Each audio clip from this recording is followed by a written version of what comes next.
Bwana Yesu asifiwe. Jumapili ya leo, asubuhi ya leo, ni matumaini yangu ya kwamba ndugu zangu, dada zangu, mmeweza na kuamka mkiwa salama, mkaweza na kumshukuru Mwenyezi Mungu, maana kuamka kwako kunjipata tu unapumua, unaongea, sehemu zako za mwili zinafanya kazi, ni kwa sababu tu ya nguvu zake.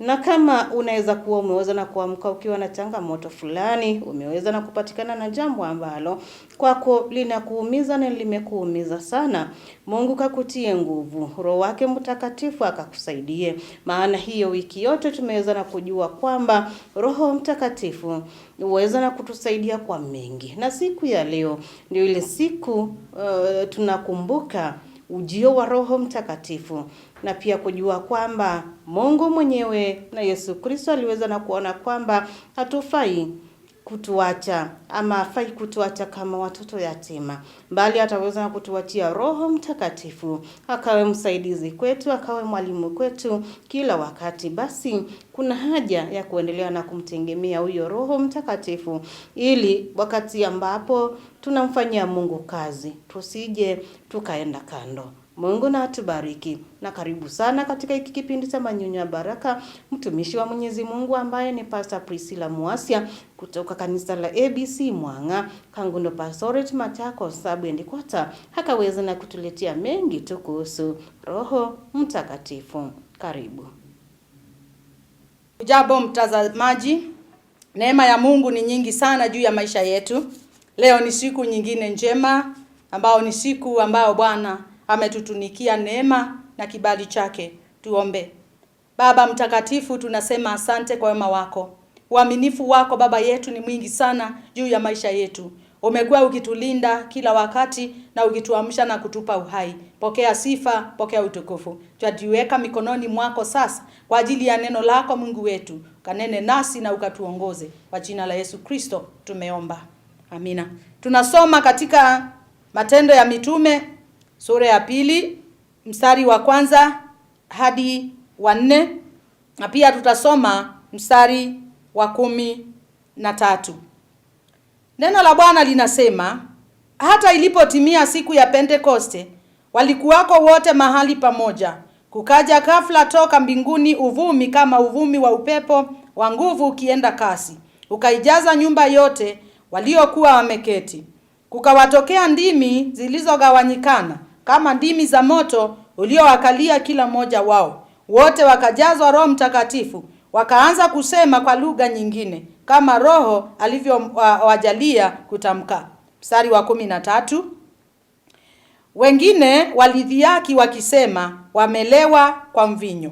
Mstari wa 12. Wakashangaa wote, wakaingiwa na shaka, wakiambiana, maana yake nini mambo haya? Wengine walidhihaki wakisema wamelewa kwa mvinyo mpya. Asubuhi ya leo tunajua ya kwamba ni baada ya siku 50 wakati Yesu amerudi mbinguni baada ya kufufuka kwake. Yesu aliporudi mbinguni baada ya siku 40, alikuwa amewaahidi wanafunzi wake ya kwamba atakapoenda mbinguni atamtuma Roho Mtakatifu aje juu ya maisha yao. Na hivyo tunaona ya kwamba baada ya siku 10 Yesu Kristo alimwachilia Roho Mtakatifu akaweza kuja kwa wale wanafunzi wake, pamoja na wale watu waliokuwa wamekaa katika nyumba ya juu. Mahali ambapo walikuwa wamekaa, walikuwa wamejifungia kwa ajili ya kuogopa wale Wayahudi.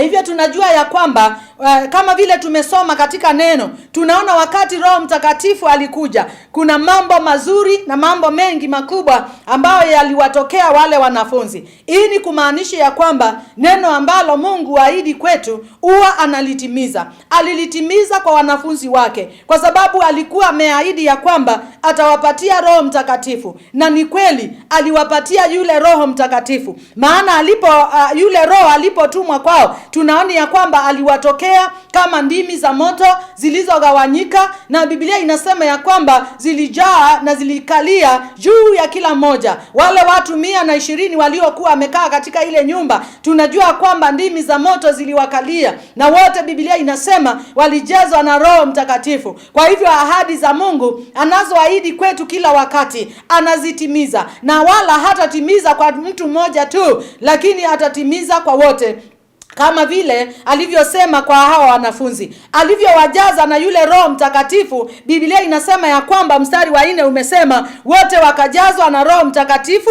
na wakaanza kusema kwa lugha nyingine kama Roho alivyowajalia kutamka. Bwana Yesu asifiwe. Roho Mtakatifu aliwakalia wale wanafunzi na aliwawezesha kutamka neno ambalo wote ambao walikuwa wamekusanyika Yerusalemu siku ile waliweza kusikia neno la Mungu kupitia kwa hawa wanafunzi. Kwa hivyo mchana wa leo, wakati ahadi za Bwana zinapotimilika kwetu, wakati ahadi ya Mungu inapotimilika kwetu, ni vizuri watu wote wakatambue matendo ya ajabu ambao Mungu wetu ametenda katika maisha yako. Pengine ulikuwa mgonjwa na Mungu akaahidi ya kwamba amekuponya na atakuponya, na ule uponyaji ukaweza kufika katika maisha yako na hakika ukaweza kupona. Wacha watu wale ambao wako kando yako na watu wote ambao hawajatambua ya kwamba Mungu anaweza kuponya, wacha hao watu wakatambue ya kwamba Mungu ameahidi kwako atakuponya na ameweza kukuponya. Pengine ulikuwa na hitaji fulani na ulipomwomba Mungu akaahidi kwako ya kwamba atatimiza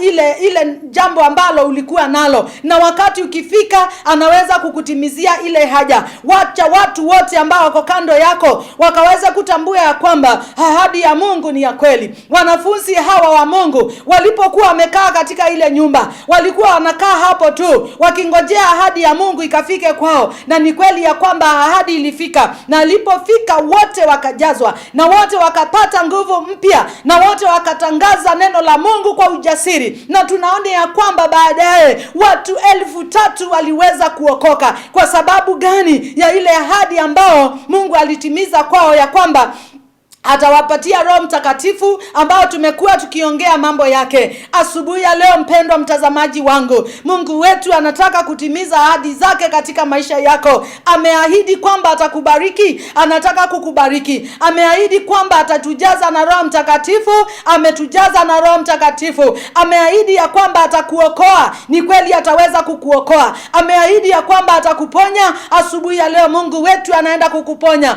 Ameahidi ya kwamba atainua watoto wako. Mungu wetu anaenda kutenda hayo, kwa sababu ahadi za Mungu ni za kweli na ahadi za Mungu zinatimilika. Asubuhi ya leo tunajua ya kwamba wakati wale wanafunzi walipojazwa, kuna wengi hapa kando waliwadharau. Hata tumeona ya kwamba wengine waliwadharau wakasema wamelewa. Lakini asubuhi ya leo, wacha Roho Mtakatifu atakaye tusaidia ahadi ya Mungu itakapotimia kwetu, wacha tukatangaze ya kwamba ni kwa ajili ya Mungu tumepokea Roho Mtakatifu na ni kwa ajili ya Mungu tunatumika. Tunaposoma katika Warumi sura ya 9 mstari wa 9, Biblia inasema, kwa maana neno la ahadi ni hili, panapo wakati huu nitakuja. Haleluya. Mungu alimwahidia Sara ya kwamba wakati ukifika ataweza kumkujia na ataweza kumtimizia ahadi yake. Asubuhi ya leo tunajua ahadi ya Mungu ni ya haki, ahadi ya Mungu ni ya milele. Mungu ameahidi ya kwamba atatujaza Roho wake Mtakatifu ili tukaweze kupata nguvu za kumtumikia. Kwa hivyo asubuhi ya leo, omba ili ahadi ya Mungu ya kujazwa na Roho Mtakatifu ikatimilike katika maisha yako, diposa ukaweza kupata nguvu za kuendelea katika maisha ya Ukristo na kutekeleza mapenzi yako mbele za Mungu. Na tuombe. Baba yetu wa mbinguni, kwa jina la Yesu, tunasema ni asante kwa ajili ya neno lako. Tunasema ni asante kwa ajili ya Pentekoste. Wote waliojazwa na Roho Mtakatifu, Biblia inasema ya kwamba waliweza kunena makuu yako. Baba, tuwezeshe kunena makuu yako. Tuwezeshe Mungu wetu unapotutimizia ahadi zetu. Tuwezeshe kutangaza ya kwamba ni wewe umetutimizia. Mchana huu leo Baba yetu na asubuhi hii, ukawe pamoja na kila mtazamaji na ukamjaza na Roho wako Mtakatifu. Maana atakapojazwa na Roho Mtakatifu ataweza kutambua mapenzi yako na atakuwa anatamani kutimiziwa ahadi zake nawe. Kwa jina la Yesu Kristo nimeomba. Amina. Roho Mtakatifu, Kazi yake kubwa ni kutupa ama kuwapa waamini, yani uwezo na nguvu, ujasiri wakati ambapo tunaeneza injili kwa watu wote duniani bila ubaguzi.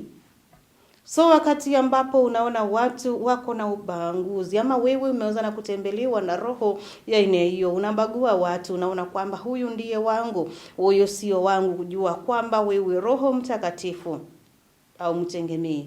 Jua kwamba kuna Roho Mtakatifu ambaye kwa huo wakati afanye kazi ndani yako. Maana kama Roho Mtakatifu ameweza na kufanya kazi ndani yako, hautaweza kuwabagua watu. Watu wote ni wa Mwenyezi Mungu, wote anawapenda. Hautaweza kuona kwamba uko mahali unahudumia kanisa na useme kwamba hawa ni wangu, wale sio wangu. Watu wote Mwenyezi Mungu akutuma pale ukaweze na kuwahudumia mkiwa na umoja. Kanisa la Mwenyezi Mungu likawe moja, maana limekuwa moja. Yesu Kristo aliacha kanisa moja tu. Yani tuwe na umoja. Sio kusema mimi ni wa hapa. Yes, wewe unaabudu tu pale, lakini neno ni moja. Mungu ni mmoja ambaye tunayemtafuta, Roho ni mmoja. Basi mbona tuwe na ubaguzi? Basi mbona useme kwamba mimi ni wa ile kanisa na sisi huwa hatuwezi tukaishi pamoja na wale, tukakaa pamoja na wale, tukafanya 1 2 3 na wao. Umoja uko wapi?